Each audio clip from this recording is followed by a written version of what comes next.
What's going on, all my gamers, all my Honkai Star Rail gamers? Man, this one's gonna be a little rough, I feel like, because I know there's a lot of people who didn't actually like 3.0. I was actually very pleasantly surprised by how good it actually was. You know, when you read all other people's reviews and how they feel about it, you know, they all have their all negativities and stuff like that. You know, oh, whatever, blah blah blah. I don't even care. It doesn't matter. What I want to get into is why I like 3.0.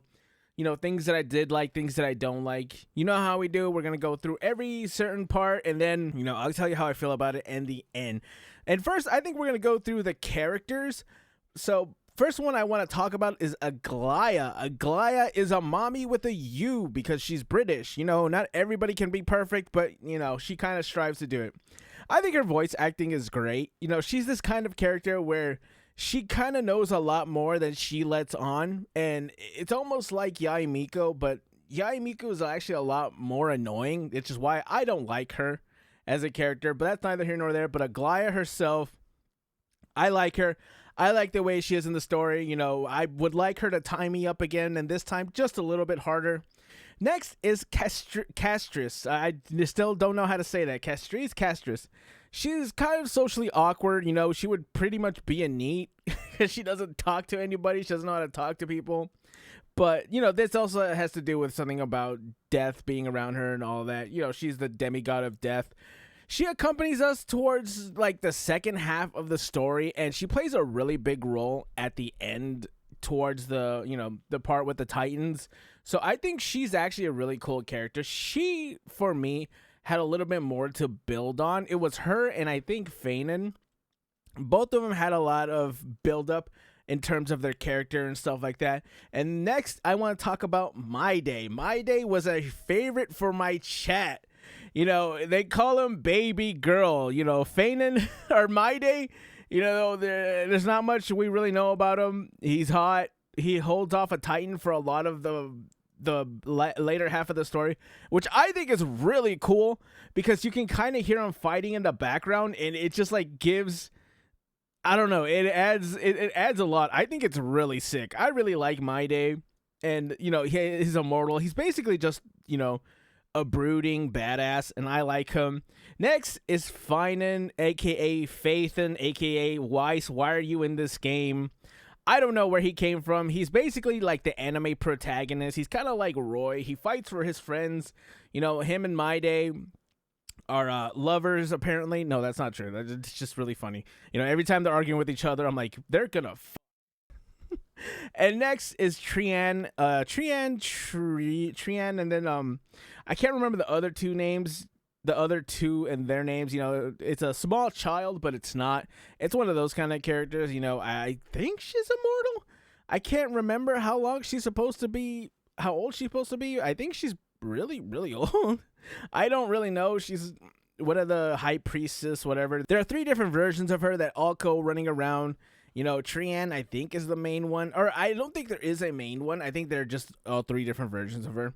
You know, they all have their own personalities. I like the one with the what do you call it, the blindfold. I think that's I can't remember which one that is, but it's really funny. It's also really funny having her in the story because you'll see like everyone be normal height, big, brooding, and you know, or looking really hot and stuff like that, and then there's just Trian right there, small child in the corner. I don't know why. It looks really funny when she just stands around super small. It's just, I don't know, it doesn't matter, but it's really funny. And another person who was introduced in the story, which I don't know how this happened, was the Herda.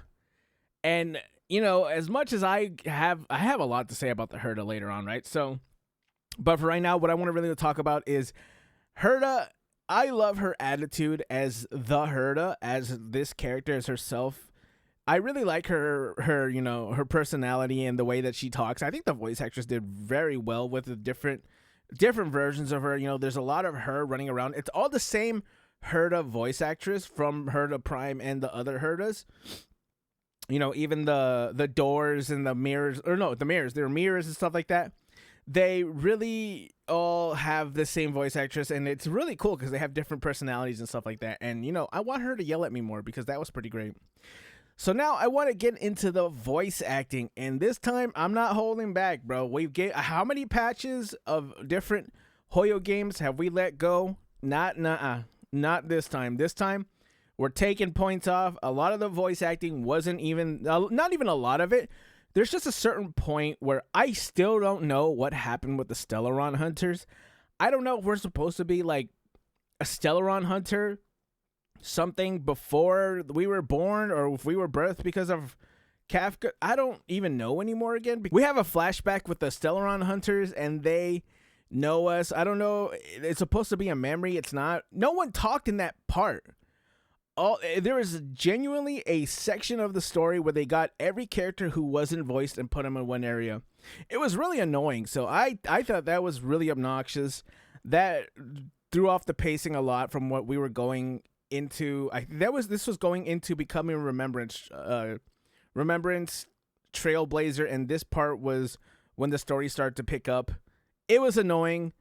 Also, Mem as the Remembrance, your little mascot, I didn't find her as annoying, and even later on, she stops talking to you like a child. She starts getting more and more able to. She begins to speak a little bit better, and it's a lot better because she's not treating you like a child. It's just, she wasn't able to speak before, and then later on she's able to speak a lot better. Also, the Amphorius characters, they're all very well voiced. I really like all of them. I'm trying to think of which one was my favorite, if it was Feinen or Maide, or I think Aglaya. But Aglaya, it's just because she's really hot, and I really like her British accent. It's really, attractive, but I also like Castris. Her voice acting was good. It's just it didn't resonate with me as much as Aglaya or something like that.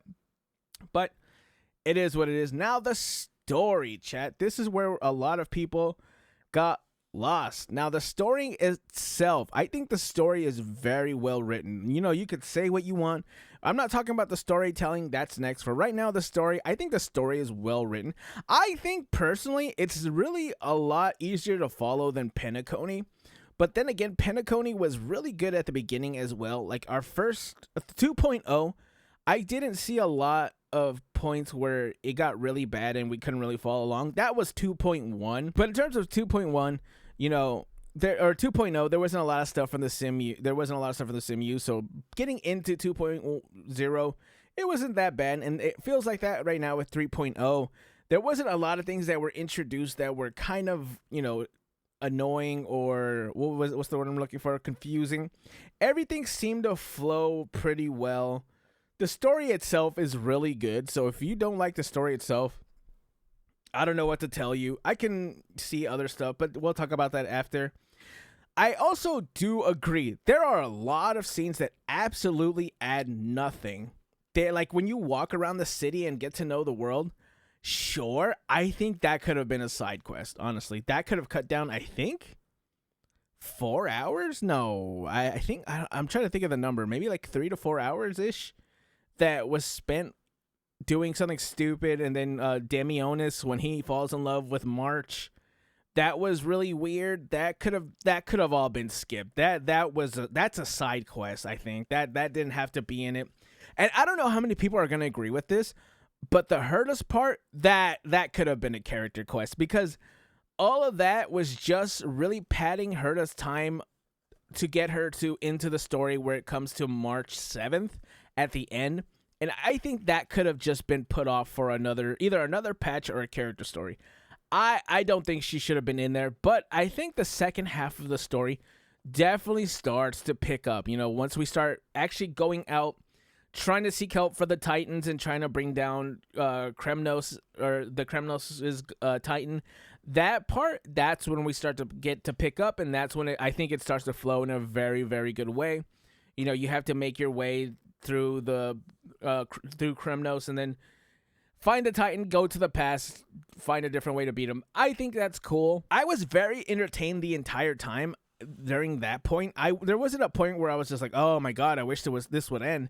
It was keeping me well entertained, but also you also have to keep in mind that I did this in a matter of 4 days. This wasn't all in one sitting. I didn't sit down for 10 hours. One, because my OBS would always crash, but two, because I had to go. I had to go to work and stuff like that. And now let's get to the storytelling. Me personally, these people standing around talking, it didn't bother me. I know what I'm getting into when I play Honkai Star Rail. I'm not going into Honkai Star Rail being like, oh, well, you know, Wuthering Waves did it this way, did it that way. That's fine. If that's how Wuthering Waves did it, go play Wuthering Waves if you prefer that. Me personally, I enjoyed it. You know, the parts were still engaging and interesting. I like the story. If you don't like people standing around, then, you know, just don't play it. You're not forced to play this. Me personally, I didn't mind it. I liked it. Yapping wasn't too bad outside of the parts where I did say, you could have pretty much let that out. But, you know, storytelling was good. I thought, in terms of a story, if I were to rank all these new updates that had just come out, I would put, I think, Zenless Zone Zero 1.4 up top, Wuthering Waves 2.0, and Genshin Impact 5.3 are about the same level, and probably HSR at the end, just because it is kind of long. It does drag in a way that, you know, I could see it not being for everybody. But in terms of a story, I did enjoy it. You know, the whole Greek mythology thing has always been a really interesting subject, and it's always cool to see it, you know, in anime form. It's really cool, you know. Feinen, once he gets his Titan power-ish, you kind of get to the end, you know. I want to see what happens after that, because you kind of want to get to the point where he tries to ascend to his demigodhood, and that's when it stops. So now I'm really interested to seeing how 3.1 gets. Here is the thing, though. The thing that worries me about 3.1 is if it goes down the road of 2.1, where it starts to focus on one character that no one really likes. You know, they did it with Adventuring. Adventuring should have just had his own character quest. I think it was really dumb to make the entire 2.1 about him. He's not that interesting. I do not like him. That's me personally, though. I still don't even have Adventuring. And, man, I paid for it because, man, you kind of need Adventuring if you're not trying to blitz the boss. That's for sure. But, like I said, if 3.1 continues at a good pace, I could see it being pretty good and probably being better than Penacony. You know, the length is what it is. If you don't like a 10-plus hour story, just don't play it. No one's making you do it. Overall, I am still interested to see where it goes from here. I'm so glad that you can kind of skip ahead and that the monkey quest was a continuance and not a main story quest. I'm going to go back and play Divine Sunday's story because I do like Divine Sunday. So, you know, his quest is going to get done eventually. The monkey quest, I don't know when. I'm not going to sit 6 hours of that. If I get 6, I would rather have 10 hours of what I just played in 3.0 rather than the 6-hour monkey quest that I know is going to be really, really stupid. That's all I'm saying. I really like 3.0. If I were to rate it, I'd say about a 7. Just because there are a lot that could be... If you trim the fat, you're actually going to trim a lot out of it in terms of runtime. And I think if they trimmed it out, like, why would you not trim it out? Well, I don't like I'm not that interested in Damionis and his love for March 7th, dude. It's not that interesting. The Herda could have had her own quest, and walking around the city was just kind of whatever. Anyways, chat, I hope you guys enjoyed this video. Comment, like, and subscribe, and I will catch you gamers in the next one, or in the comments when you yell at me. Bye.